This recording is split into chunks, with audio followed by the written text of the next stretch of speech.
Perkenalkan, saya Agustin Perdanayanti, CGP Angkatan 11. Pada kesempatan ini, saya akan menampilkan video aksi nyata diseminasi budaya positif bersama rekan sejawat di sekolah saya, yakni SMA Negeri 3 Singkawang. Selamat menyaksikan.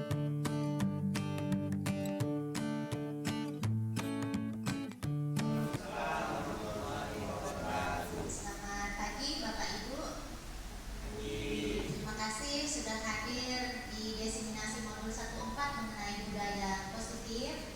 Sebelum kita mulai, marilah kita berdoa menurut kepercayaan kita masing-masing. Berdoa, dipersilakan.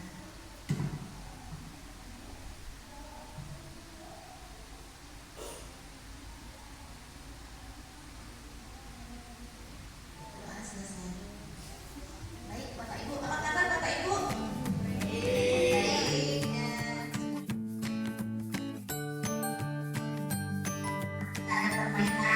Dulu untuk fokus seperti ini Bapak Ibu. Tangan ya, tangan. Kalau saya bilang pagi, maka dia sekali. Siang, maka dia dua kali.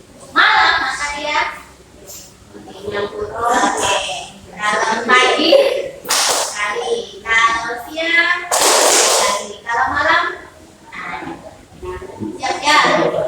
Kita mulai ya. Pagi, siang, siang pagi, malam.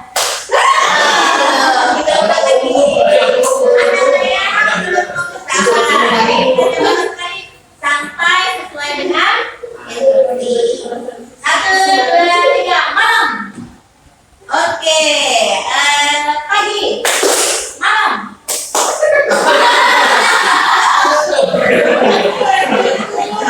Kita mulai sampai semuanya. Bagus. 1, 2, 3, malam. Pagi. Oke,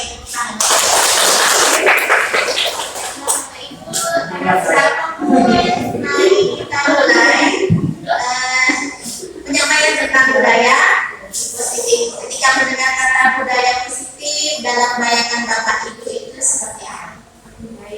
Baik ya, sesuatu ya baik. Benar sekali. Nah, yang akan kami sampaikan di sini Bapak Ibu bukannya berarti saya itu sudah benar-benar memahami, tapi sekedar sharing kalau misalnya ada yang pemahaman yang saya kurang pas, Bapak Ibu bisa bertanya. Mudah-mudahan dari sharing bersama di sini saya yang kurang paham pun nanti jadi lebih memahami tentang budaya positif.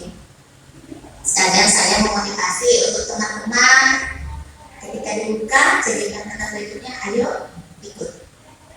Ya, sekian ya. Ya, ya. Baik, tidak pakai hukum. Nanti kita belajar tentang hukuman Pak ya.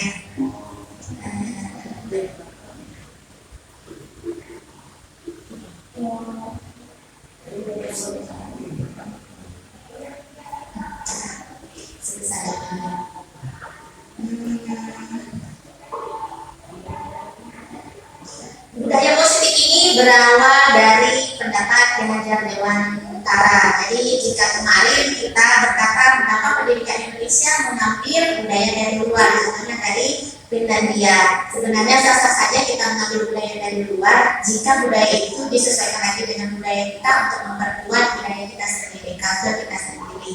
Nah, tapi begitu diangkat di kurikulum Merdeka lebih dikuatkan itu adalah prinsip atau pemahaman pemikiran dari Dewantara tentang pendidikan itu sendiri. Selama ini yang sering kita dengar salah satunya adalah Tutuli Handayani ya. Masih ingat Tutuli Handayani itu tentang apa? Itu apa?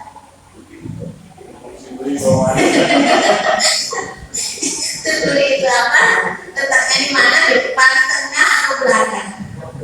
Iya, kita berada di belakang. Kita di belakang siapa? Di belakang siswa, benar sekali Bu, di belakang siswa. Biasanya kalau kita di belakang anak, apa yang kita lakukan? Kita mendorong anak. Di sini kita juga akan mendorong anak, yaitu supaya mereka memiliki budaya positif. Itu jangan sampai jatuh ya, jatuh itu sakit ya begitu ya. Kita lanjutkan di sini. Jika budaya itu, jika di dalamnya harus ada norma, nilai, dan kebiasaan positif, seperti yang Grace bilang tadi, bahwa harus ada hal yang baik. Ketika hal itu baik ada di sekolah, maka lingkungan itu menjadi positif. Lingkungan tanpa adanya norma, tanpa adanya nilai, itu akan agak berantakan jadinya. Anak-anak itu perilakunya akan saling menyakiti satu sama lain. Dan lingkungan positif itu perlu kita dukung. Di situ letak kita sebagai Murid Handayani, peran kita yaitu mendukung murid menjadi pribadi yang bagaimana, mengapa harus memahami norma, mengapa mereka harus memiliki nilai dan kebiasaan positif agar bahagia, mandiri, dan bertanggung jawab. Dalam Hajar Dewa, prinsip Hajar Dewasara itu fungsi kita sebagai guru adalah menuntun anak baik berada di depan, tengah, atau belakang, tapi dengan tujuan mereka bisa mencapai kebahagiaan dan keselamatan mereka. Jadi kalau melihat budaya positif di sini, saya lebih menangkapnya ini untuk keselamatan anak-anak. Begitu dia selesai dari sekolah, terjun ke dunia masyarakat, maka dengan norma, dengan kebiasaan baik mereka, dengan nilai baik mereka, mereka akan dapat diterima di masyarakat. Ketika dia bisa diterima di masyarakat, bisa diterima di komunitas di luar, disitulah letak keselamatannya. Yang saya pikirkan ketika mereka, misalnya di kelas ini ada budaya anak-anak sudah ngomong cok, saya sering ngomongnya seperti itu. Bagaimana kalau kalian lihat di luar, itu kalian lihat sendiri, penjual tidak pernah menegur pembelinya cok sih cok, pernah kan kita kalau mungkin pembeli kita tentu seperti itu, enak kan perasaan pembeli, maka itu salah satu bentuk tidak diterimanya kata itu di lingkungan masyarakat. Maka disinilah tugas kita dalam mendukung murid untuk memiliki norma tersebut agar mereka bahagia, mandiri, dan bertanggung jawab. Salah satunya juga adalah keselamatan yang bisa dicapai mereka selesai atau selama mereka di bawah didikan kita. Berikutnya, dalam pemikiran Bapak Ibu mendengar kata disiplin itu apa disiplin? Perlukah anak-anak disiplin? Pasti. Apa itu disiplin? Iya, taat. Anak itu harus patuh, harus taat. Fungsinya untuk apa? Untuk ketertiban. Nah, di sini juga dikatakan anak itu disiplin itu adalah sesuatu yang wajib mereka lakukan. Adakah disiplin kita yang tidak wajib? Semuanya wajib ya? Oke. Nah, wajib itu artinya mereka harus melakukannya sekeras-kerasnya. Namun di sini ditekankan adalah dari awal disebutkan di mana ada kemerdekaan. Kemerdekaan itu ada, disitulah harus ada juga disiplin yang kuat. Nah, kurikulum kita kurikulum merdeka. Maksud merdeka di sini itu merdeka yang bagaimana berkaitan dengan disiplin. Menurut Bapak Ibu.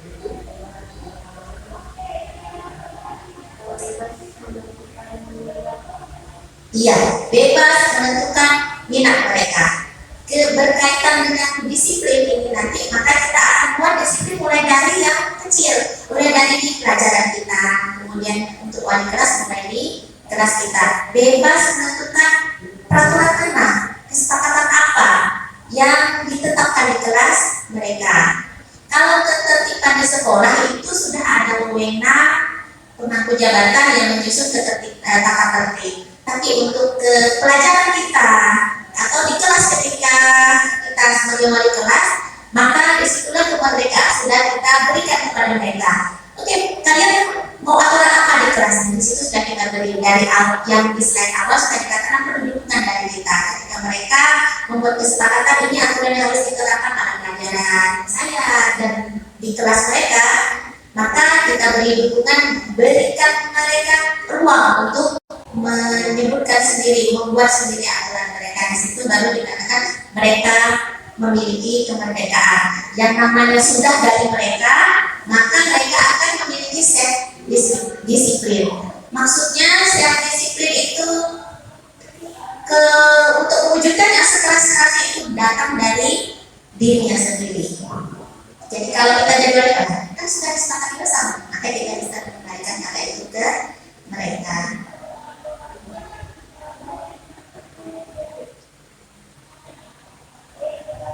Nah, kembali lagi ke disiplin harus memiliki tujuan mulia. Saya pernah di kelas, ternyata anak-anak membuat kesepakatan itu aturan yang membuat mereka betul-betul senang.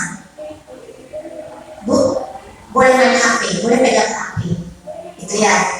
Kita akan kembali lagi bahwa disiplin itu adalah kontrol yang memiliki tujuan mulia.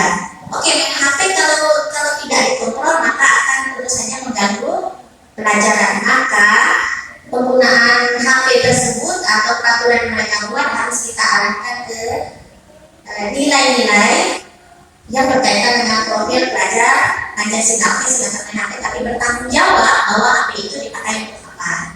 Misalnya kalau pelajaran saya dipakai untuk cari materi atau dia menerjemahkan kata ke bahasa Inggris. Penekanannya memang budaya positif lebih ke profil pelajar Pancasila, harus ada nilai-nilainya. Nah,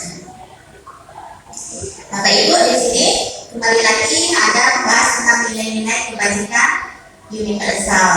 Saya coba menurut Bapak Ibu nilai kebajikan universal itu ya seperti apa contohnya?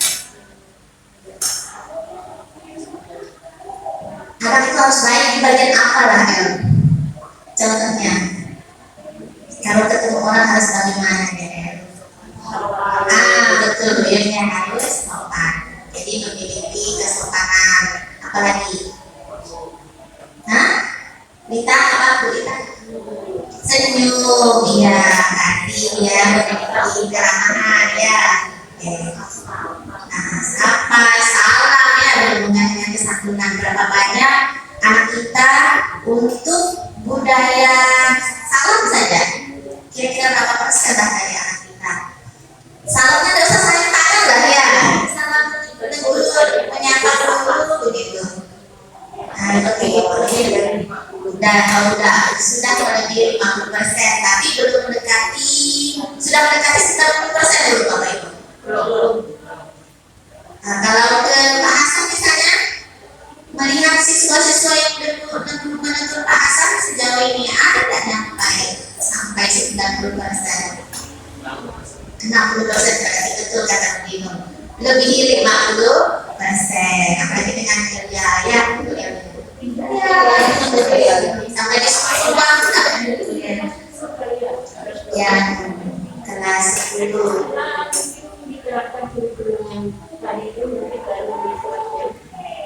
Iya, yang kelas yang atas berarti sekitar kelas 12 kali itu ya, itu masih di bawah baru 10%. Berarti memang ada dampaknya mereka belajar profil pelajar Pancasila.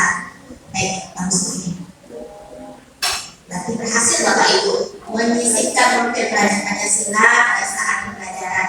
Selanjutnya nanti kita juga akan ini tema kita ya Bapak Ibu, pertama kita akan bahas tentang disiplin positif tadi sudah, lalu nilai kebajikan universal nanti akan lebih detail lagi. Kemudian motivasi, hukuman, penghargaan dan restitusi. Makanya tadi saat permainan itu tidak saya berikan hukuman Pak Dedi. Tentang salah tidak dihukum. Ya, intinya adalah ayo bersama-sama itu tidak dihukum. Ada hukuman tapi itu kasus tertentu. Kemudian, ini nanti ada jalan simulasi kita Bapak Ibu. Ada yang jadi guru, ada atau jadi wali kelas. Lalu saya akan bersama Bapak Ibu jadi siswa kita. Kita jadi siswa di membuat keyakinan kelas.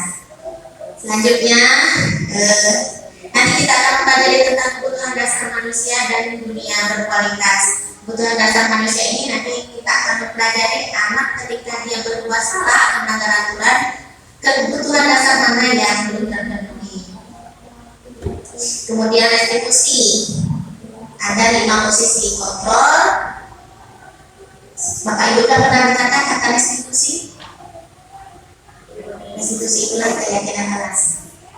Ya, kita lanjutkan sampai ke segitiga restitusi. Kita lanjutkan ke disiplin positif dan nilai kebajikan. Disiplin tadi sudah kita ketahui bersama bahwa itu adalah kontrol. Akan lebih bagus ketika anak sudah memiliki tanggung jawab dan merasa merdeka untuk mengontrol dirinya sendiri. Disiplin itu bermakna positif.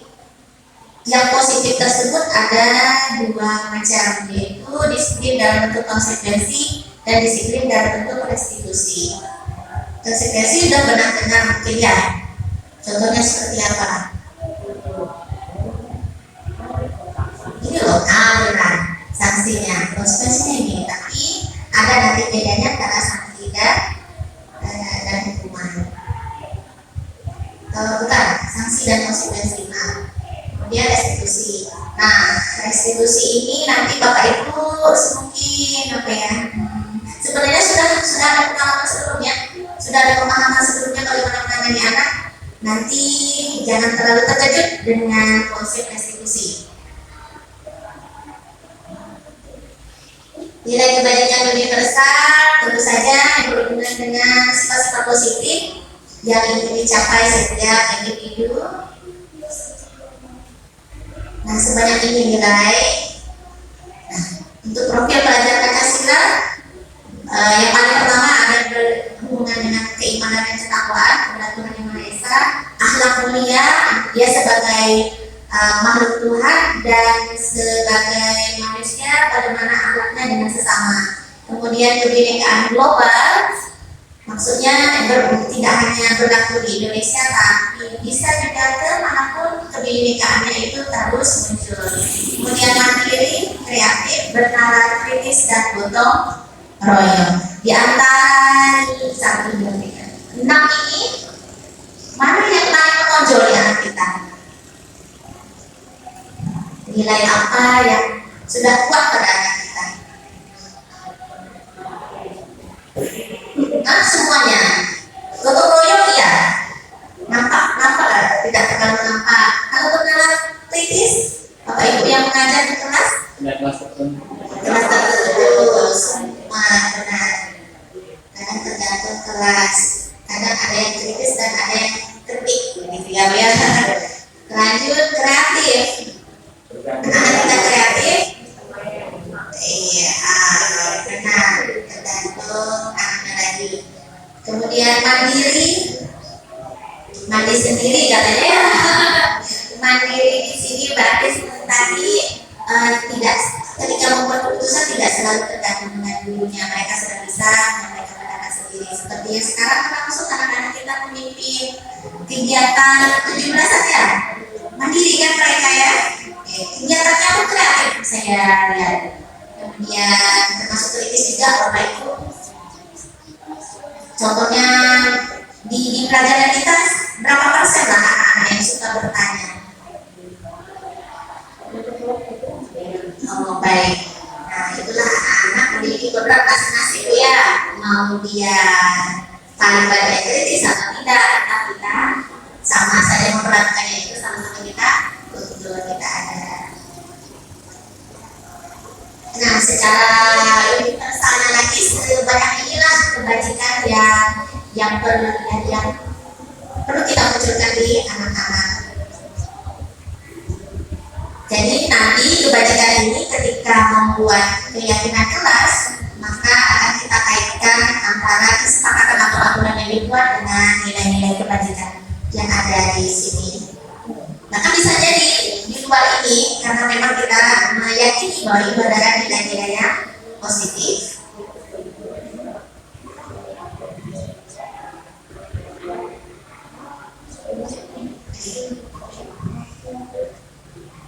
Nah, motivasi itu tidak dihukum, supaya dapat imbalan, supaya dipuji, dihargai, atau karena dia menghargai dirinya sendiri. Menurut Bapak Ibu yang masuk dalam teori motivasi paling tidak bagus, melakukan sesuatu karena mengharapkan imbalan. Menurut beberapa yang lain juga karena ingin menghindari hukuman. Dan yang paling baik berarti adalah menghargai diri sendiri. Benar sekali. Kalau menghindari hukuman, inilah kejadiannya ketika anak lebih karena ada guru maka dia takut, gitu ya. Kalau mendapatkan imbalan, baru aja berubah nanti saya dapat apa? Muncul gitu ya. Nah, dapat apa? Gitu ya. Kemudian kalau menghargai diri sendiri itu yang paling bagusnya. Jadi mereka melakukannya karena untuk dirinya sendiri. Nah, ketika dia melakukan sesuatu untuk menghindari hukuman atau mendapatkan imbalan, itu masuk motivasi ekstrinsik. Dan yang paling baik atau menghargai diri sendiri itu masuk motivasi intrinsik, muncul dari dirinya sendiri, gitu ya. Nah, tadi kita bahas antara beda hukuman dengan konsekuensi. Seperti ini Bapak Ibu. Kalau kita contohkan bersifat satu arah, itu berarti dari sisi mana Bapak Ibu hukuman itu muncul? Dari gurunya. Nah, kalau konsekuensi itu dari dua arah. Oke, jadi kalau misalnya sesuatu itu anak melakukan kesalahan, yang ngomong itu adalah konsekuensinya apa? Kemarin. Tapi lebih berasal dari gurunya, berarti itu masih masuk ke hukuman. Tapi kalau disepakati bersama, janji ya, pernah kan kita panggil anak ya, janji ya, ini dong, kamu masih langgar. Makanya ketika kita berkesepakatan dengan anak, kita bahas juga konsekuensinya. Bukan artinya kita tidak boleh menghukum, tapi anak juga harus sadar jika dia mengulangi kembali maka konsekuensinya apa. Sesuatu yang disepakati, dia menyebutkan konsekuensinya, menurut kita oke, ada nilai kebaikannya, ada mendorong dia berubah menjadi pribadi yang lebih baik, maka kita sepakati oke, konsekuensi itu kita sepakati bersama seperti itu. Lalu hukuman itu diberikan berupa hukuman yang mengarah kepada fisik maupun psikis, sementara konsekuensi itu berdasarkan data yang dapat diukur. Biasanya kita beratur kalau satu kali begini, kalau dua kali seperti 3 kali ini. Tapi kalau misalnya psikis karena tidak terencana, oh tidak mau tahu, dan pokoknya kembali ke lapangan, oh tidak mau tahu, saat kamu gitu. Oh tidak mau tahu apa yang kamu silakan, gitu ya. Lanjut. Tadi kita sudah bahas tentang hukuman dan konsekuensi. Di sini ada mencatat 100 kali di dalam buku kalimat. Di dalam buku kalimatnya saya tidak akan berapa lagi benar tak jawaban dulu. Saya pun masih mau tahu itu PR luar negeri pada bukunya ditulis. Itu ya, karena ada apa? Ada ibu berapa? Bayangkan 100 kata. Menurut Bapak Ibu ini hukuman atau konsekuensi? Hukuman. Kita lihat jawabannya. Benar sekali. Kita lanjut. Kalau lihat ini, lari keliling lapangan basket, terlambat hadir di sekolah. Konsekuensi. Baik, kita lihat. Saya lupa ini jawabannya. Hukuman. Kenapa lah hukuman? 2 kali. Ya, karena main fisik, terlambat hadir di sekolah, dihukum secara fisik. Benar. Ya, belum ada kesepakatannya. Ada yang tata tertib, ada yang kesepakatan yang ada tata tertib, kan dulu seperti itu Bu. Terus udah dihukum nih, nanti masuk kelas kita lagi, lalu kamu dan kenapa nih? Lagi kamu. Nah ini sebenarnya kita nggak ada itu, tidak berkesepakatan di kelas. Kecuali dari oh kamu kenapa lagi? Oke, saya udah dihukum di depan gitu kan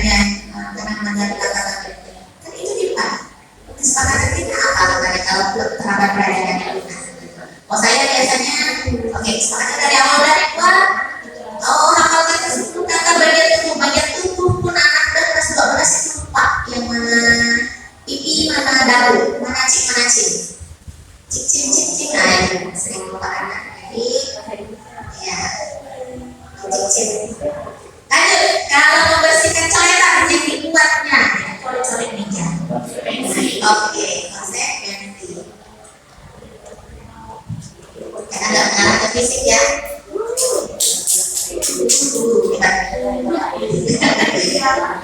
Lanjut, menggantikan kertas tugas teman yang telah dicoret-coret.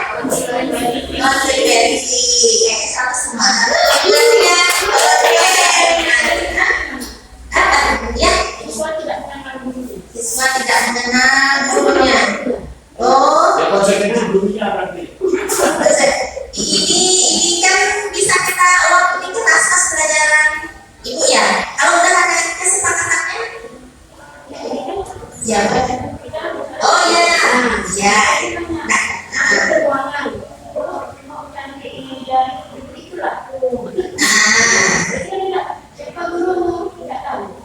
Ya. Dikasih tahu.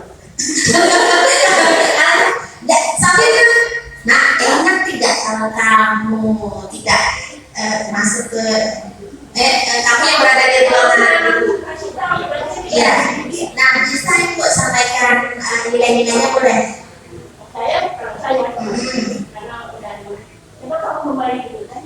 Nah, itu ada nilai moral ya bu. Berarti meminta anak untuk mencari informasi, dia kenalan kan ya. Kan tidak mungkin juga dia tidak usaha ya kan. Nah, jadi ada nilai tanggung jawab ibu dan memberi tugas untuk dia memperbaiki kesalahannya. Itu udah bagus ya. Kecuali kalau misalnya kamu tidak tahu dulu mungkin usaha nah itu hukuman. Tapi ibu itu konsekuensi karena tidak mengarah ke fisik ibu.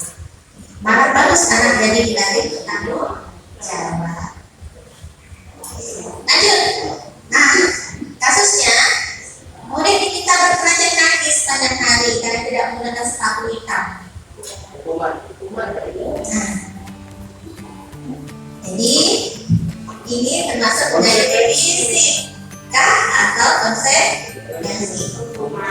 Supaya hukuman di mana? Ya, diminta berkenajan masih satu arah, kemudian mengarah ke kan tadi kan dibilang bisa mengarah ke penyakit fisik maupun psikis. Saya khawatir kalau menurut saya psikisnya itu memberitahu semua warga di sekolah bahwa dia itu dihukum. Nah, mental ya.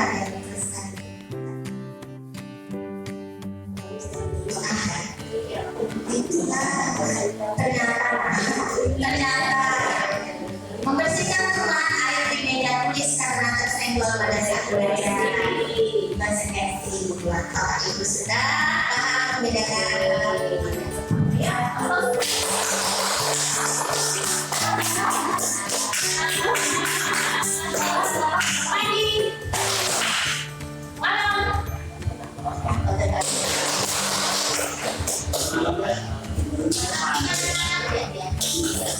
Caranya dengan kelas kita sudah mulai praktek.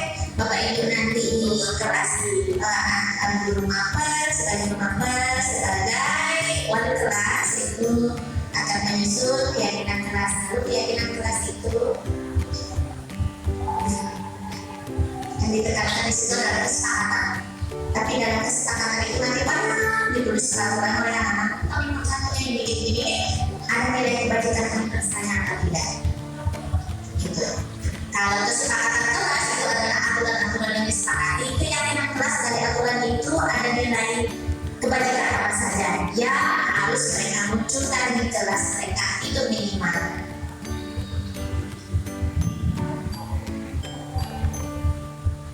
Ciri-cirinya nanti ada bersifat abstrak.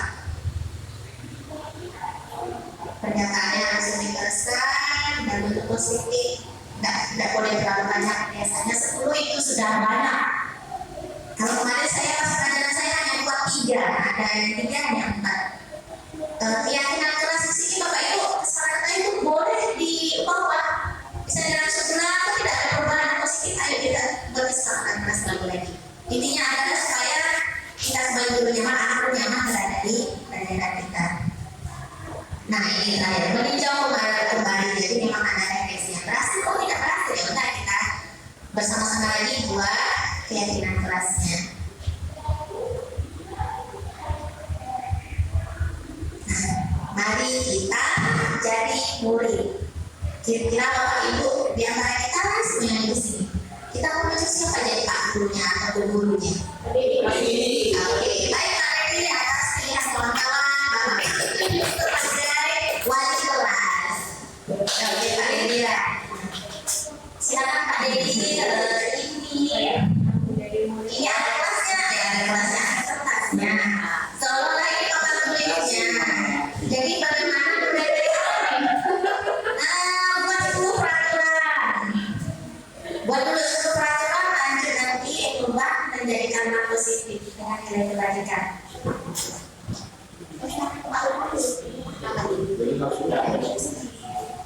Bapak ini nanti yang Susma untuk buat peraturan, apakah satu orang buat 10 peraturan, jadi kelasnya lalu kami kejar ke kami baca, baiknya apa jangan aku berkata.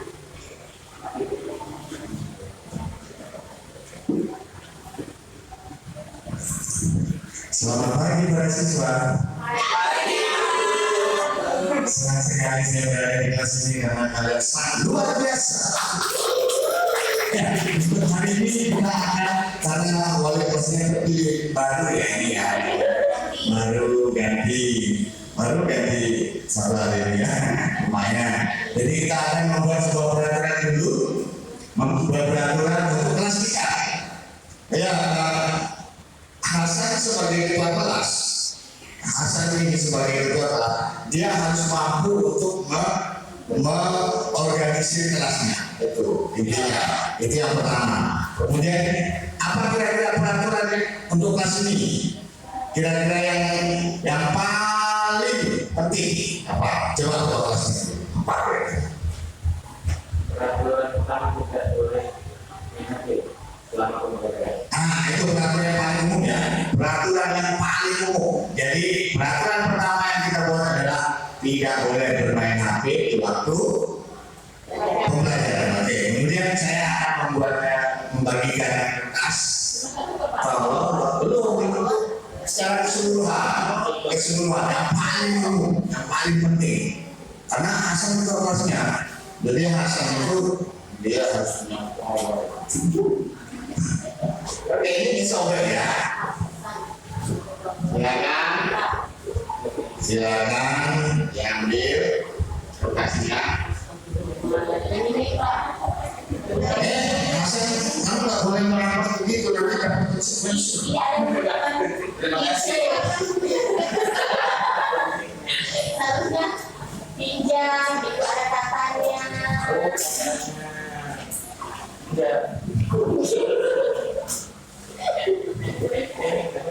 ditulis ya, Bro. Ya, oke, udah ya. Iya, satu dulu ya. Oke, karena belum, itu baru saya bagikan ya, belum ada perintahnya. Oke, itu baru saya bagikan, belum ada perintahnya. Sekarang anak-anakku yang tercinta dan tersayang, tulislah sebuah peraturan selain yang umum tadi, yaitu apa? Tidak boleh bermain HP di dalam kelas ketika pembelajaran. Buatlah satu. Nanti kalau ada yang sama berarti kita coretkan. Satu sih. Satu.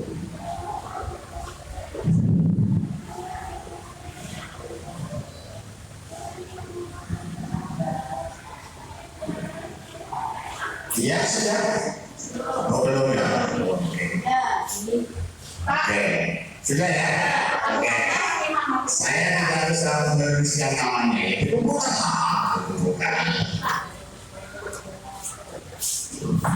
Nanti kita sepakati bersama ya. Iya terima kasih. Cantik sekali.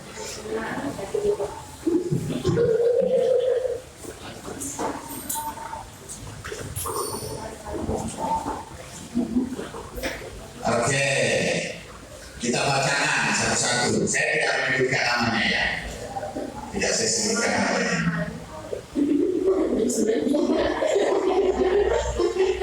Yang pertama, tidak boleh tidur ketika pembelajaran. Setuju tidak?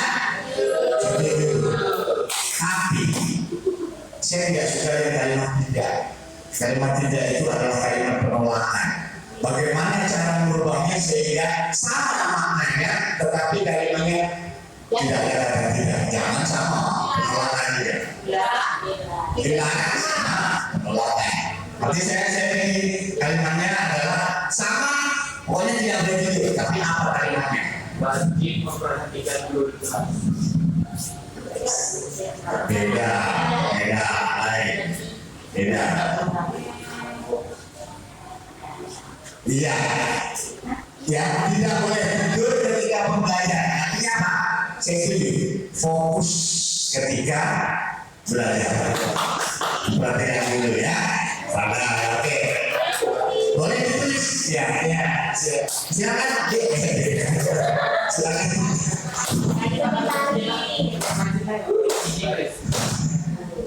Oke, fokus ketika pembelajaran. Kemudian yang kedua, dilarang makan di jam pelajaran. Iya. Kata dilarangnya saya tidak kurang setuju. Bukan kurang, tapi tidak setuju. Karena itu kalimat penolakan. Apa kira-kira kalimat positifnya? Dilarang makan.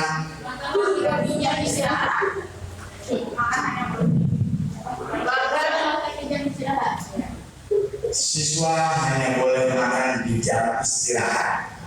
Ya, setuju ya? Ya, oke. Ya, berhasil. Apabila ingin minum saat pelajaran harus izin guru. Nah, ini kalimatnya. Jadi ini kalimatnya positif, tidak negatif, tapi mempersingkat kalimat saya. Apabila ingin minum saat pelajaran harus izin guru. Guru apa ya? Guru terlebih dahulu. Apa?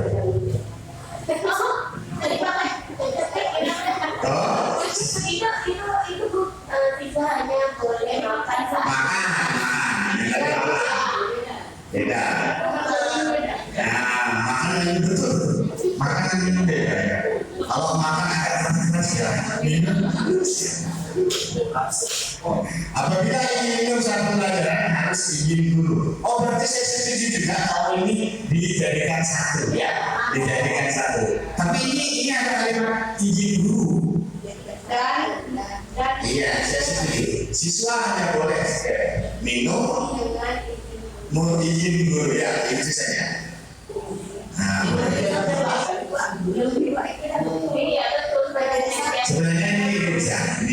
Siswa hanya boleh makan saat pembelajaran dan izin ketika minum saat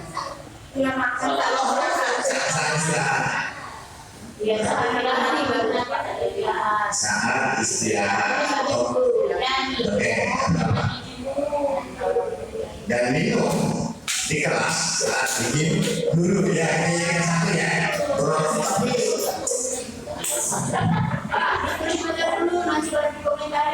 Gitu. Kalau langsung kan lebih cepat. Oh gitu ya, boleh. Berarti itunya harus banyak itu. Oke.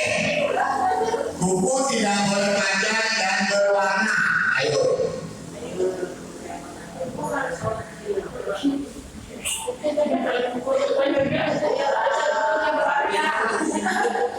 Buku tidak boleh panjang dan berwarna. Iya, kebersihan rapi dan bersih.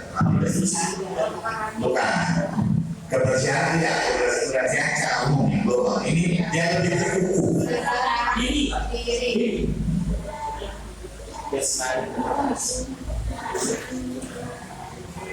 Dan kerapian berarti mencakup semua ya, tidak hanya kuku ya, kuku, rambut, hidung, misalnya ada macam kurangi dikit ya. Tidak ribut saat guru menjelaskan pembelajaran, sama masuk fokus ya. Oke. Kemudian tidak menyebutkan kata-kata yang tidak sopan. Berbicara positif.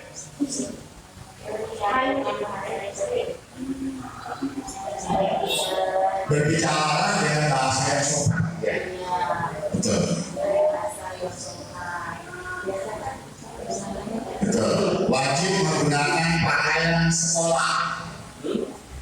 Wajib menggunakan pakaian sekolah. Kayaknya tidak perlu ya. Sudah pasti ya. Sudah pasti di dalam kelas. Ini berarti kita abaikan dulu. Boleh minum. Tidak boleh tidur ketika pembelajaran. Fokus ya. Berarti baru 5 ya. Berarti kita perlu berapa? 10. Berarti ada 5 lagi. Berarti saya akan bagikan lagi kertasnya. Atau pakai tunjuk tangan saja. Tunjuk tangan lebih bagus karena tangan langsung didengar ya kan. Apa kira-kira ya? Aturan kelas yang menurut ini kalau sudah menjadi aturan sekolah perlu diikutkan ya? Boleh. Tidak masalah di dalam kelas kita. Penekanan, lebih penekanan, boleh. Ya silakan. Masih kurang 5 lagi. Fokus di dalam kelas ya.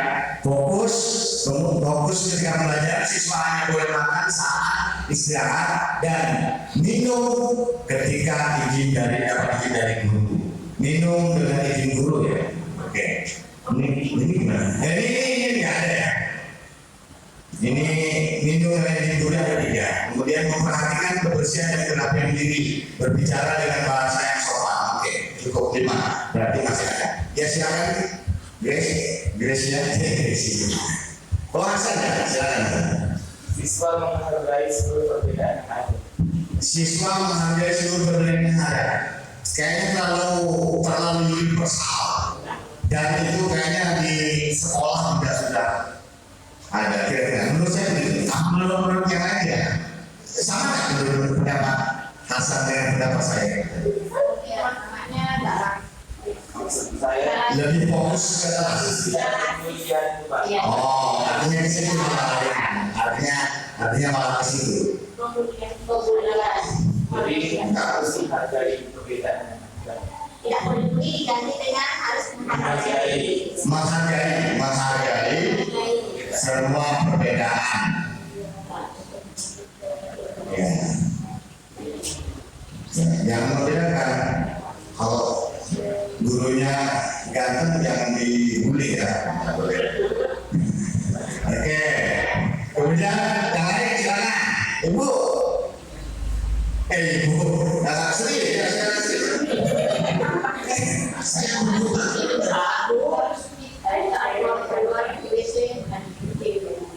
saya saat mau ke WC harus izin dengan guru masuk tangannya.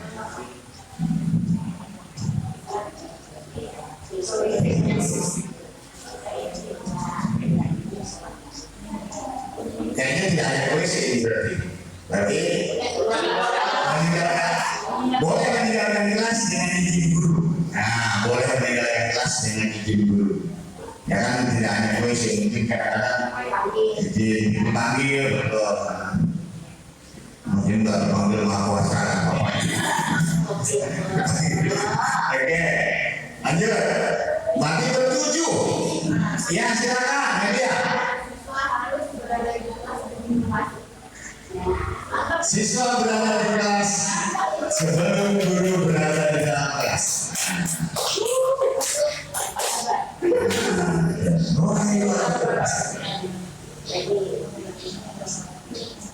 Baru 8.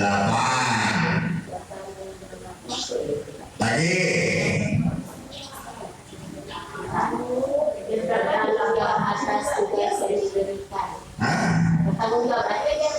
Bertanggung jawab atas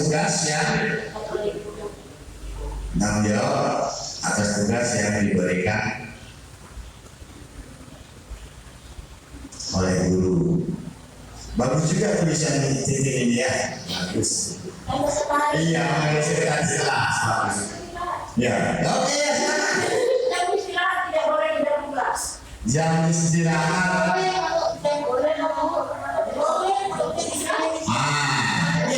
Ini kesepakatan.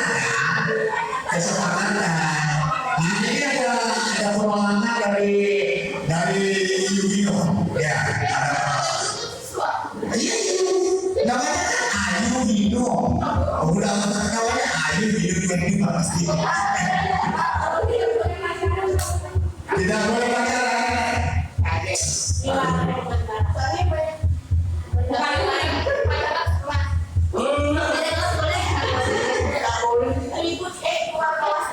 Tapi kalau menurut saya, oke itu benar. Tapi kalau menurut saya, jangan kalimat itu disentuh. Kenapa?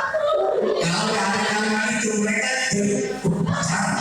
Yang bergambar pertama adalah pacaran.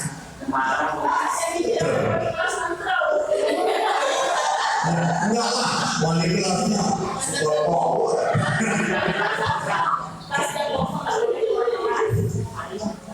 Yang kosong tidak boleh keluar kelas. Enggak,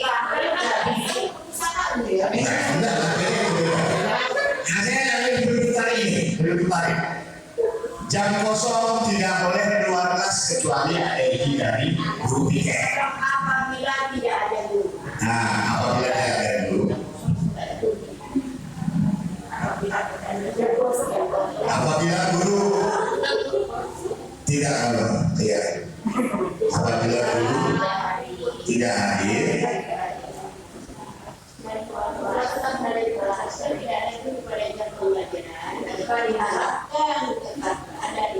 siswa diharap tetap berada di kelas kecuali izin dari guru piket.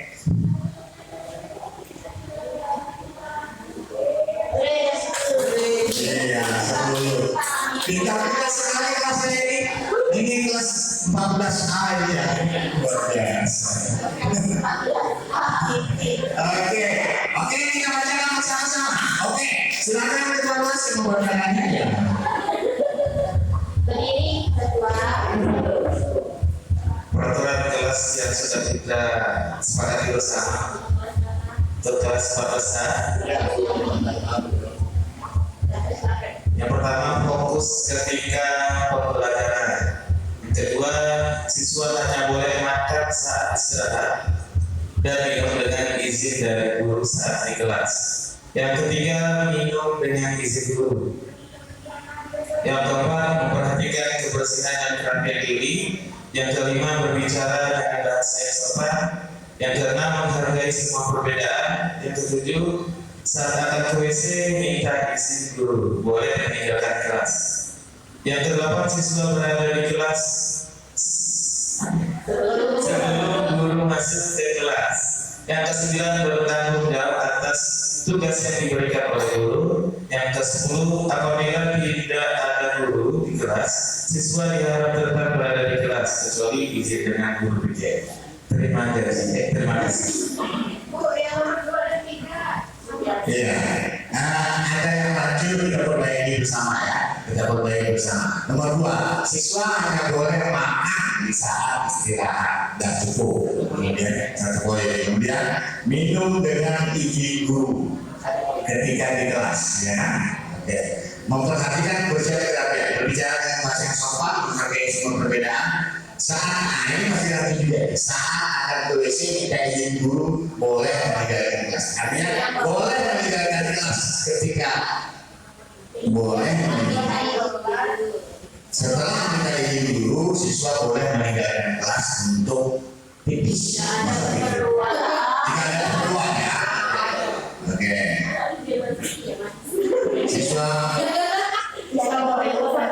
Siswa boleh meninggalkan kelas dengan izin guru. Ya, oke. Gitu. Siswa boleh meninggalkan kelas dengan izin guru. Iya, oke. Dengan izin, minta izin. Dengan minta izin. Siswa berada di kelas sebelum guru masuk ke kelas. Nah, boleh jalan. Nah, saya izinkan.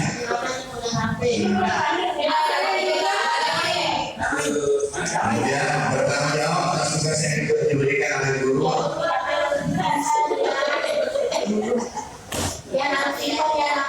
Sebentar.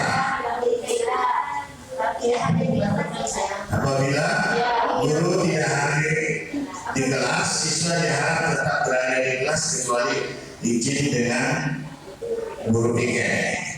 Tidak pakai diharap ya. Itu kan kewajiban ya. Harus.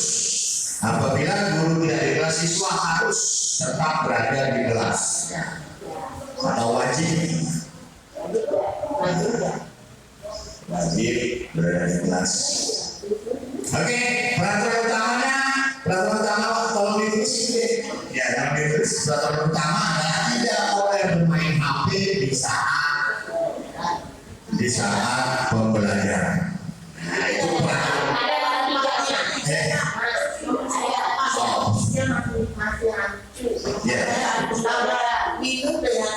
Ya, gimana? Nah, ya, minum dengan izin guru di saat proses pembelajaran. Ya, betul.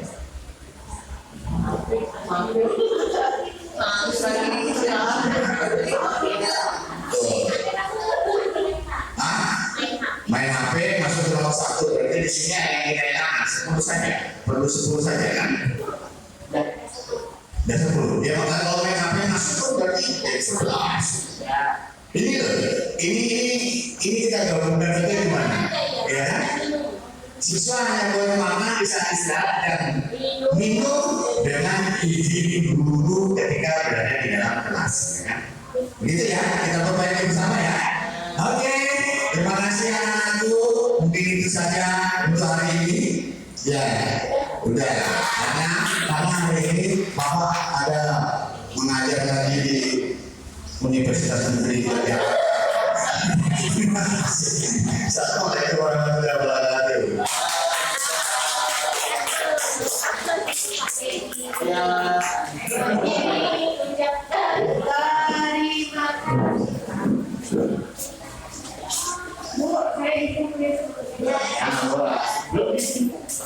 Mantap sekali apa yang disampaikan oleh Pak Didi dan teman-teman semua.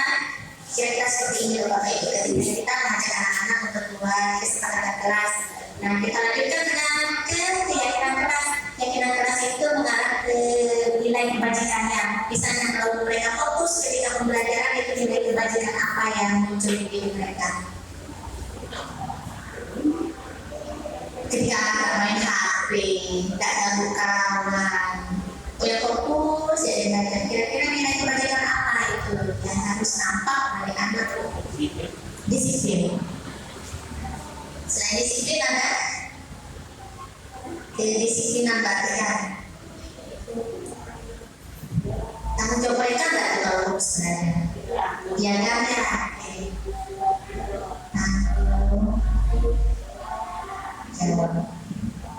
kemudian siswa yang boleh makan dan minum di kelas atau di proses pembelajaran setelah mendapatkan izin dari guru. Oh enggak, siswa yang boleh makan saat istirahat dan minum dengan izin guru saat proses pembelajaran.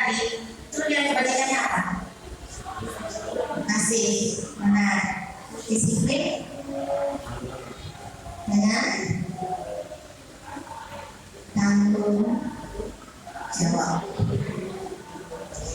Memperhatikan kebersihan dan kerapian diri. Mandiri.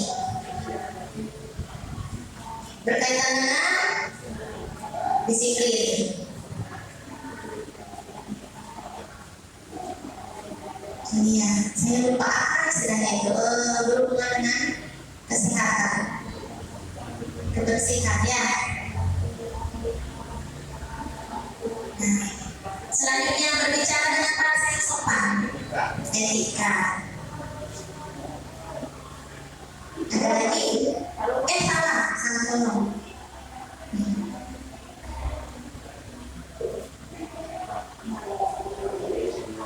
Benar. Yang berbicara dengan sopan cukup sampai di etika ya. Kalau ini menghargai semua perbedaan, etika juga. Saling menghargai ya. Ada respeknya. Terus 7 Pak ya, boleh meninggalkan kelas, siswa boleh meninggalkan kelas dengan minta izin ke guru. Betul, etika. Berarti menghargai guru tidak kalau mereka izin guru ya.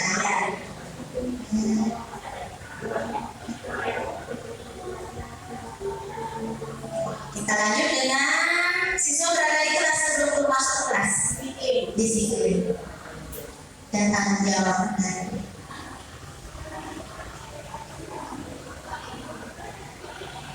Berikutnya bertanggung jawab. Jelas sekali.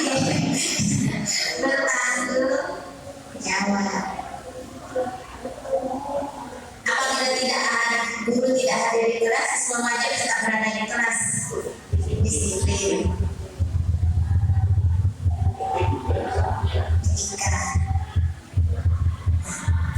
Paling banyak yang harus mencuri anak. Kadang-kadang kita beri waktu dalam waktu 1 bulan kan ya, untuk kita evaluasi dari kesempatan kelasnya. Ada banyak yang harus ditunjukkan oleh anak. Ini disiplin dan tanggung jawab. Ada itu bertahan hidup. Nah, kemudian yang harus dilihat lagi adalah penguasaan. Penguasaan ini dilihat dari dia diakui bisa. Bagus kamu bisa. Kita percaya dia bisa melakukannya, itu penguasaan. Kalau misalnya siapa yang mau, ya lebih tangan. Tapi kita lebih pilih yang menurut kita lebih mampu. Nah itu berarti dia sudah tidak terpenuhi kebutuhannya bagian penguasaan. Bukan karena dia menguasai, tapi diakui bahwa dia kuasa atau bisa. Selanjutnya adalah kasih sayang dan rasa diterima. Anak kalau nakal, cicik kita tegur, itulah yang diperlukan. Mungkin pesan kayak gini diperhatikan. Di rumah tidak diperhatikan, di sekolah tidak diperhatikan, itulah tingkatnya dia. Nah, perlu perhatian kayaknya. Enak kalau ibu sering, apalagi ibunya suaranya lembut ya. Oh, itu tingkatnya sengaja ya. Yang ngetop juga tangan dari sebelum. Kesenangan, kemungkinan ketika kita menyambut pelajaran, sebagian besar yang mampu itu senang ikuti pelajaran kita. Tapi kalau dia dari awal itu ada bagian di sana untuk bahasa Inggris, ada bagian yang memang dia tidak menguasai. Tapi di kegiatan pun dia tidak bisa lagi gabung, gitu dia sudah merasa tidak nyaman. Itulah yang membuatnya diam-diam tidur, biasanya, atau main HP, diam-diam. Itulah karena kesenangannya itu yang belum terpenuhi. Makanya kalau kami selama CGP itu lebih banyak ke SPP, teman-teman kuis, ya lokal seperti itu juga, teman-teman permainan, memang untuk menumbuhkan rasa senang. Saya rasa pun ada rumah yang ketika dia merasa senang, kita merasa senang, maka kita akan siap untuk menerima materi berikutnya lagi. Yang dia fokus saja. Kebebasan. Dia merasa begitu masuk ke kelas itu seperti orang yang dikurung, tidak bisa memahami seperti itu. Maka bagaimana supaya kebebasan itu dapat ke mereka? Itulah mengapa kita perlu belajar gaya belajar mereka. Saya tuh sukanya belajarnya kayak gini loh Bu, kata dia. Banyak gerak, ini tipenya mungkin yang moving ya. Misalnya kayak ada beberapa pelajaran kita kan selain di kelas ada yang pindah kelas atau ada yang meneliti jalan, berkeliaran di kelas ya. Ini kebutuhan dasarnya. Kita akan masuk ke 5 posisi kontrol. Bapak Ibu, posisi kontrol itu terdiri dari penghukum, pembuat rasa bersalah sebagai teman, pemantau, dan manajer. Di antara ini itu dianggap gagal jika kita berada di posisi penghukum atau pembuat merasa bersalah. Penghukum itu dimulai dari kata habis. Nah, gitu kita soalnya nanti ya itu udah masuk ke hukum. Pembuat merasa bersalah itu malah suaranya tidak habis tapi dalam. Cobalah kamu. Anak, bedanya kalau penghukum itu, nah itu kalimatnya. Kalau kamu tidak melakukan saya akan nanti saya ikutin ya. Bapak ini kan ya. Kalau pembuat merasa kecewa, pembuat sedih ibu sih, pembuat sedih bapak sih, kecewa bapak sih kamu. Buat rasa bersalah. Tapi sebenarnya antara penghukum atau pembuat merasa bersalah menurut bapak itu mana yang lebih ringan untuk anak?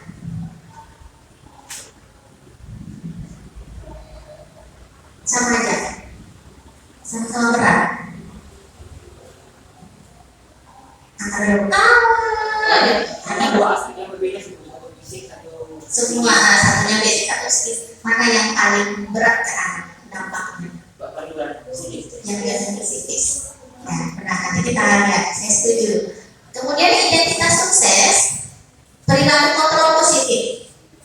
Salah satunya teman. Kita menjadi teman bagi anak atau pemantau. Tapi tidak berarti ini kan masing-masing kampus ada nilai ada baiknya ada tidaknya gitu ya. Kalau teman di sini yang dicontohkan adalah bukan misalnya ya sudah nanti saya bantu bereskan.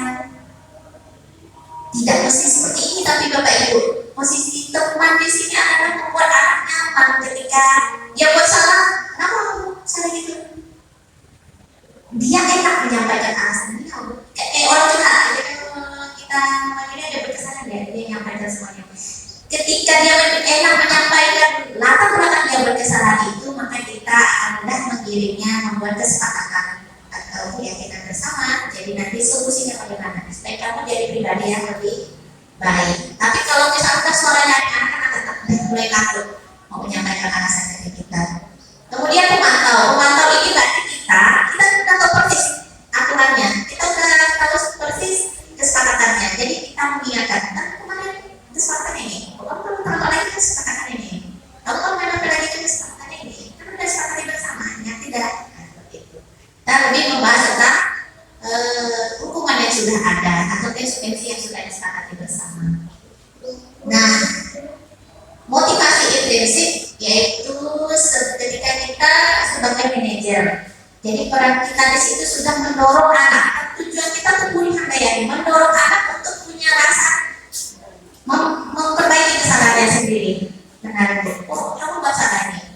Kita ada bahas bagaimana. Dan ini lebih banyak mengajukan pertanyaan-pertanyaan. Biasanya kamu tahu kenapa kalian ke sini? Kamu tahu ibu panggil kamu. Kamu tahu kamu salah apa? Nah, seperti itu. Kenapa kamu seperti itu? Jadi itu banyak pertanyaan. Jadi menggali sendiri masalahnya. Nah, saya nah hasilnya tadi kan dibilang bahaya yang ke psikis. Karena dari psikis ini dia bisa menjadi karakter yang menyembunyikan masalahnya sendiri, memendam, menyangkal atau berbohong. Terus kalau yang fisikal dengan hukuman kekerasan itu akan menyebabkan anak menjadi pemberontak, pendendam atau tidak agresif. Kalau hukuman lebih agresif, kalau membuat rasa bersalah itu anak pasif. Tapi untuk kondisi sekarang, misalnya kalau Bapak Ibu sering perhatikan kejadian di luar, itu Finlandia pun banyak anak yang bunuh diri karena sebagian besar sudah menyerang ke psikis mereka. Ketika mereka melakukan kesalahan, mereka merasa bersalahnya itu yang membuat mereka sudah tidak berguna lagi saya seperti itu. Itu yang lebih berbahaya. Sebagai teman, itu kekurangannya adalah dalam kita dekat dengan mereka akan tetap gabungan. Ketika mereka menghadapi rekan guru kita yang tegas itu, mereka akan mana ibunya, mana bapaknya. Nah, mengharapkan kita yang bela mereka. Kemudian kalau lihat pemantau, mereka akan selalu merasa diawasi. Nah, kalau sebagai manajer itu menguatkan watak atau karakter. Nah, Bapak Ibu di sini model-model pertanyaannya, dampaknya kalau kita sebagai hukum ada mungkin besar anak akan berkata saya tidak peduli. Tapi kalau merasa bersalah itu mereka akan memaafkan saya. Kalau sebagai teman makanya bukan kita kan kawan, pernah kenal ya? Kita kan kawan katanya gitu. Kemudian kalau berdasarkan pengawasan maka mereka saya mendapat bintang.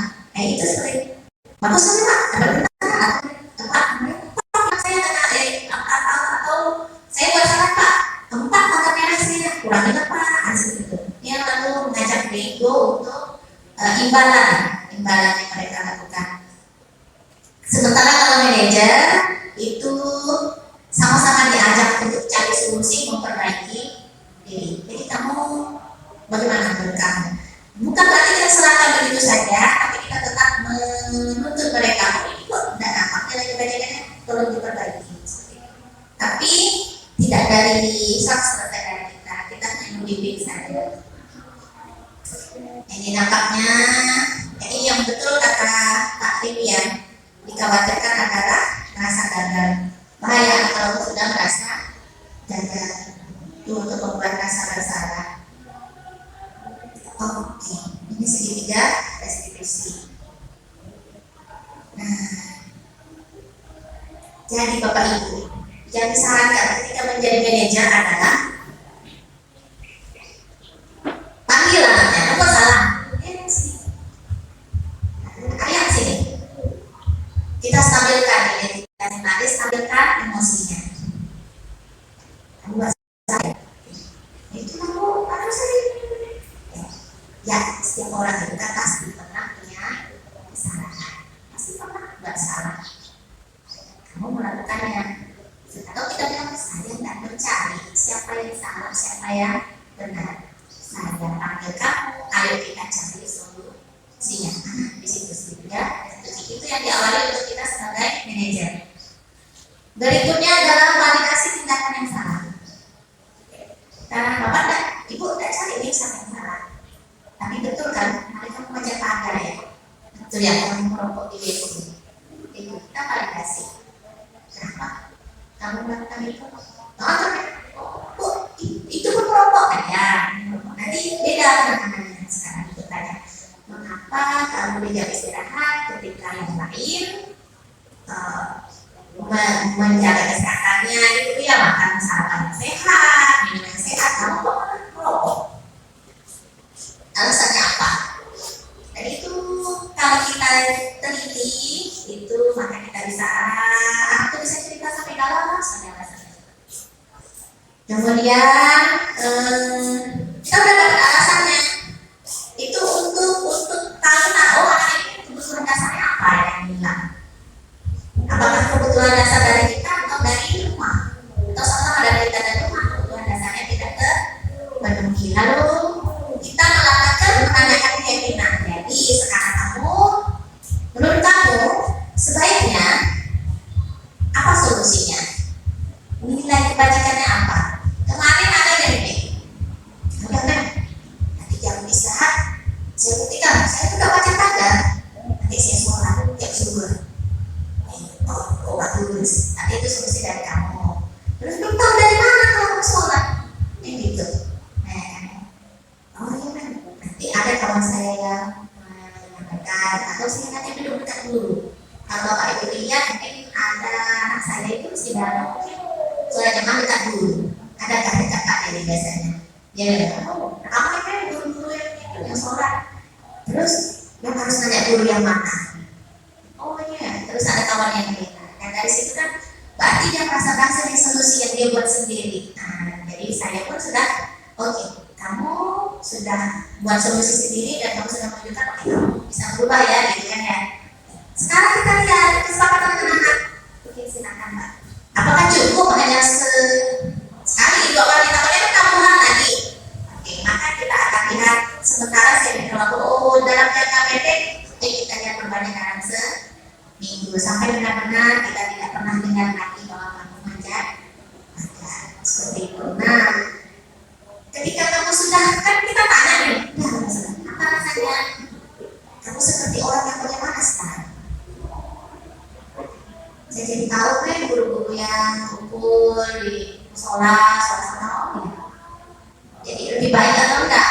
Nah, gitu kan. Kita memang lebih itulah tujuan dari mendorong motivasi intrinsik. Jadi anak sudah memiliki hal yang membuatnya itu jadi berharga dan menghargai dirinya sendiri. Apa kesulitannya Bapak Ibu? Bisa jadi kalau kamu lagi bagaimana? Kan seperti itu, maka kesempatan itu diperbaiki lagi. Kalau misalnya udah keterlaluan anaknya tidak berubah sama sekali, maka baru kita kembalikan ke peraturan sekolah. Kita kan punya cara sendiri di sekolah yang akan bertahap dari rumah ke wali kelas ke BK ke Wakaya, nanti terakhir anak ke kepala sekolah. Tapi dengan harapan intinya pada saat penanganan awal restitusi itu berhasil, maka anak itu tidak akan mengalami hal yang menyakiti diri mereka untuk kedepannya.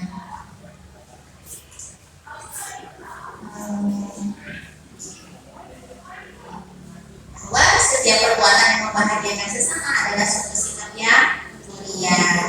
Tujuan atau prinsip pendidikan menurut Ki Hajar Dewantara adalah guru menuntut anak dengan segala modalnya, macam-macam model mereka yang kita tuntut. Intinya adalah supaya mereka bahagia dan selamat. Bahagia jangka panjang, berarti dia mencapai cita-citanya. Jangka pendek tidaknya mereka datang ke sekolah adalah dengan merasa senang. Bapak Ibu, mari kita nonton cara praktek segitiga restitusi, yaitu posisi sebagai manajer. Masih intensif sehingga penanganan ini dapat tumbuh dan berkembang menjadi suatu kebiasaan positif yang akhirnya membentuk karakter murid. Proses dialog ini terdiri dari 3 langkah yang digambarkan pada ketiga sisi pada segitiga restitusi. Sisi pertama adalah menstabilkan identitas. Sisi yang kedua adalah validasi tindakan yang salah. Dan sisi yang ketiga adalah menanyakan keyakinan. Ibu dan Bapak Guru, berikut ini akan ditunjukkan bagaimana seorang guru berada dalam posisi manajer menggunakan penerapan segitiga restitusi.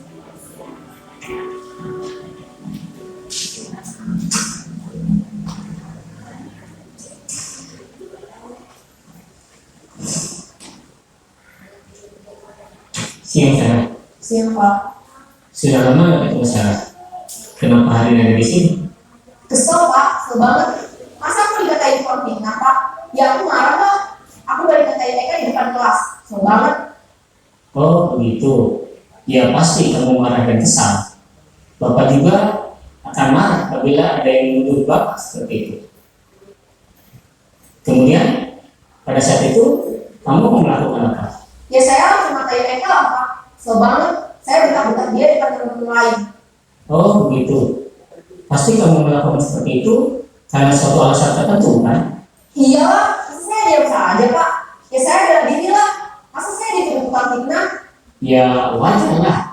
Mempertahankan harga diri itu sesuatu yang penting buat kamu. Seperti itulah Bapak Ibu, ada kesulitannya, pasti ada tantangannya ketika kita mencoba hal baru. Pasti ada kesulitannya, tapi akan lebih baik jika kita mulai untuk mencoba. Karena bagaimanapun saya yakin Bapak Ibu apakah kita akan selalu berposisi di motivasi yang gagal atau motivasi yang berhasil.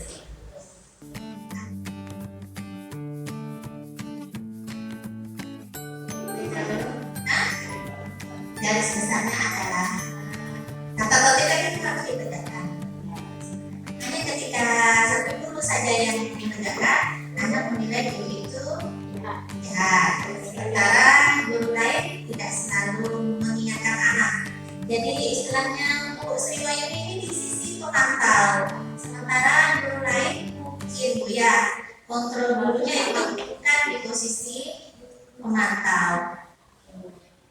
Jadi cuman tidak enak di Bu Sri Wahyuninya karena dianggap sebagai brutal jadinya kan gitu. Nah, oke. Kalau menurut Bu Sri Wahyuni efektif atau tidak dengan cara seperti itu? Intinya adalah kita mau cari teguran itu efektif. Ya. Kalau menurut Bu Sri Wahyuni, kalau selalu dikatakan sebagai tidak berhasil, akan lebih baik jika ada komunikasi dengan guru-guru yang lain. Kalau saya menegur ini, saya kesal seperti ini, kan gitu. Kita kembali ketika menghadapi anak kan dimulai dengan menstabilkan identitas. Maka kita juga bisa seperti itu ke kawan-kawan sesama guru rekan kita. Apalagi kalau misalnya Bu Sri Wahyuni sudah tahu persis orangnya yang mana. Karena kami pun waktu ada ruang kolaborasi itu bagaimana kalau teman ternyata masih dalam posisi ini Pak, dalam posisi ini. Sementara kita semuanya diarahkan untuk menjadi minimal teman, lalu yang paling bagus adalah manajer, kan ya. Tetap adalah ini perlu dibahas bersama karena ini kan hubungannya dengan budaya positif. Lalu kita sepakat kita berada di posisi mana? Kalau misalnya sebagai besar sepakat, oke, kita sepakat sebagai pemantau, maka sebagai besar dulu akan menerapkan kontrol dulunya itu sebagai pemantau. Itu sih kalau arahan kemarin. Intinya adalah ketika ada masalah lebih baik kita duduk sama-sama atau biarkan ada seringan untuk membahasnya sama-sama.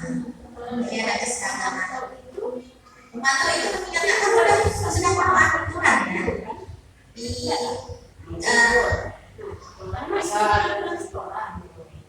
Bisa ada satu guru yang masih di tahap tertentu, belum masuk ke tahap pemantau atau media, jadi tidak setara gitu ibaratnya. Jadi guru harus misalnya ada yang masih beda level ibaratnya itu ada yang aman, yang pemantau, yang media itu disetarakan, baru bisa penerapan.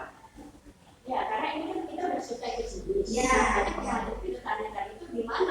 Mencari solusi. Jadi memang perlu duduk bersama Ibu. Kita kalau misalnya ini kan ada sebagian kecil dari kita. Nanti perlu kesepakatan bersama. Dan selama ini Ya. kalaupun dikatakan kesepakatan bersama, itu sudah keluar patit. Betul.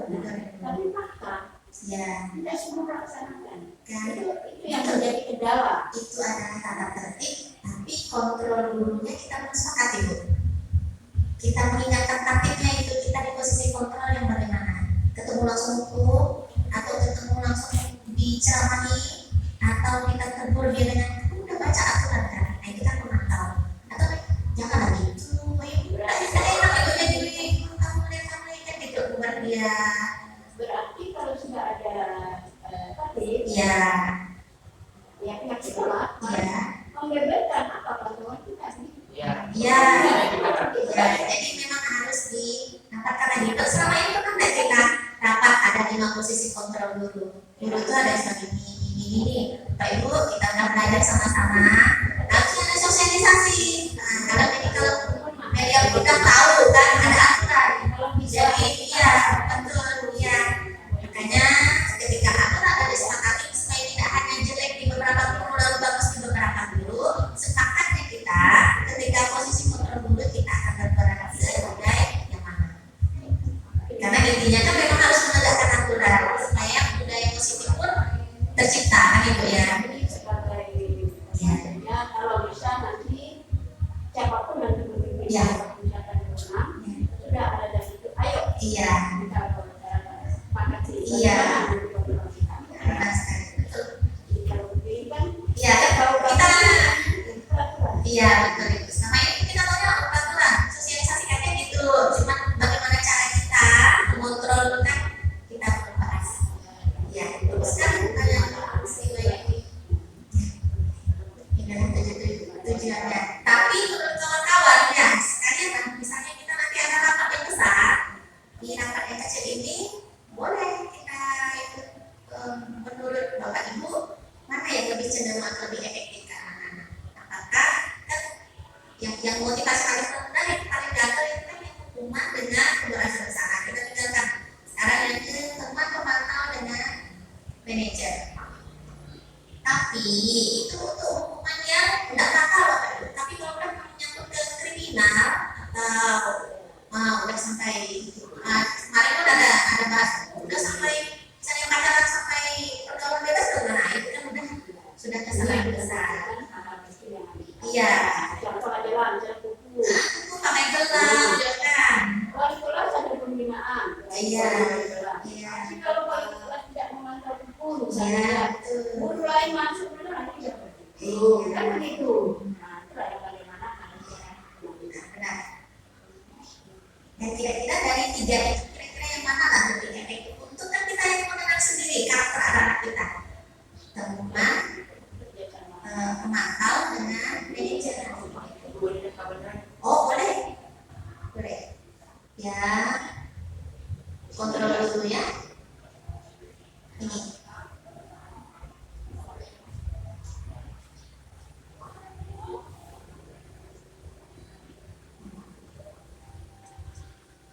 Sebagai teman seperti itu. bahasanya pemantau betul. Nah, pemantau itu paling pertama pasti diingatkan peraturan konsekuensi. Kalau misalnya Bu Sri kan itu peraturan kata Bu Yun ya kan kita berada di pemantau. Atau apakah kita sudah bisa memberanikan diri untuk sudah mulai di posisi manajer?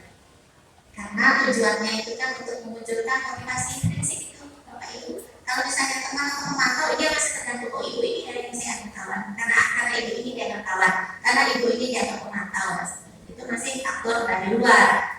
Sementara kita akan lebih baik kalau enaknya itu tidak sering-sering tegur kan ya. Nah, bagaimana memunculkan motivasi prinsipnya? Makin kooperatif kita, tapi evaluasi dapat tuh enggak langkah-langkah sebagai manajer usaha kita. Nah, kalau masih kampung di orang yang sama berarti kita belum berhasil di penerapan sebagai manajer. Iya, lewat itu mulai menyalahkan orang lain dia merasa terhukum. Padahal kita mengingatkannya dengan tata tertib kan ya, tapi dia merasa terhukum makanya dia mulai menyalahkan orang lain. Atau dia bohong, enggak terus kayak gitu katanya. Makanya dianggap gagal, malah mengarahkan ke sikap atau perilaku yang lebih buruk. Kalau kita jadi KPR dulu lah ya, setidaknya kita sudah tahu ini peran positif kontrol guru. Baik Bapak Ibu, berhubung waktu juga sudah jam 9.30, kita istirahat dulu ya, alhamdulillah, karena kita masih ada materi berikutnya. Terima kasih banyak untuk Bapak Ibu hebat yang sudah hadir di sini. Tepuk tangan untuk semua. Saya tutup dengan ucapan terima kasih sebanyak-banyaknya karena kawan-kawan yang setia sharing bersama saya tentang hal-hal baru berkaitan dengan budaya positif. Mohon maaf lahir dan batin jika salah kata Bapak Ibu. Saya tutup dengan wabillahi taufiq wal hidayah. Wassalamualaikum warahmatullahi wabarakatuh. Mohon maaf tidak bisa dipahami.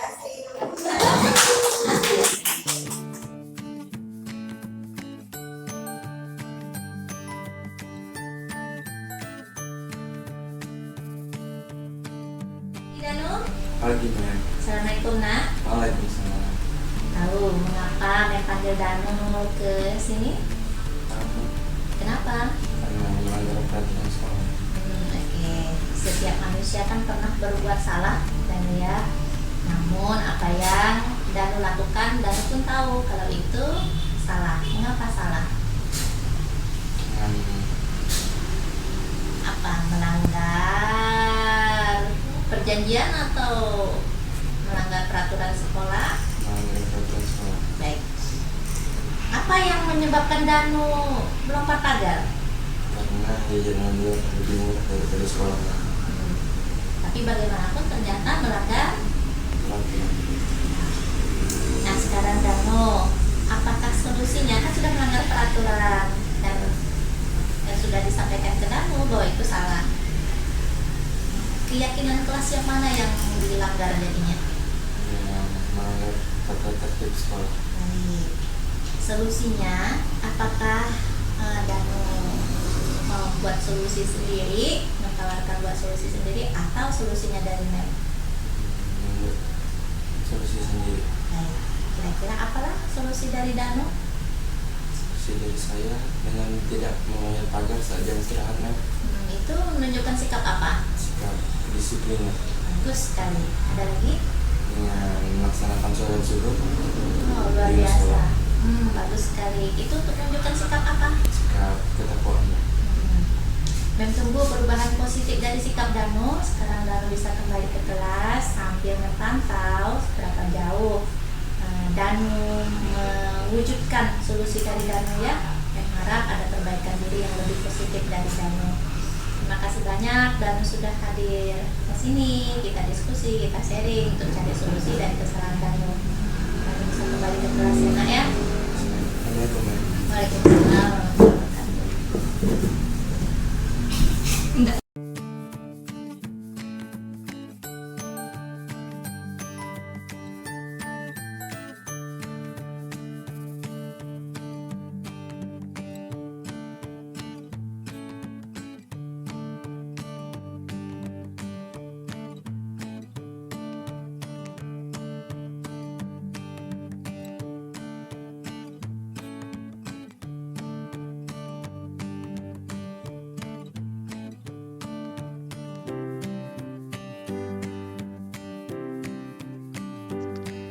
Bapak Ibu hebat.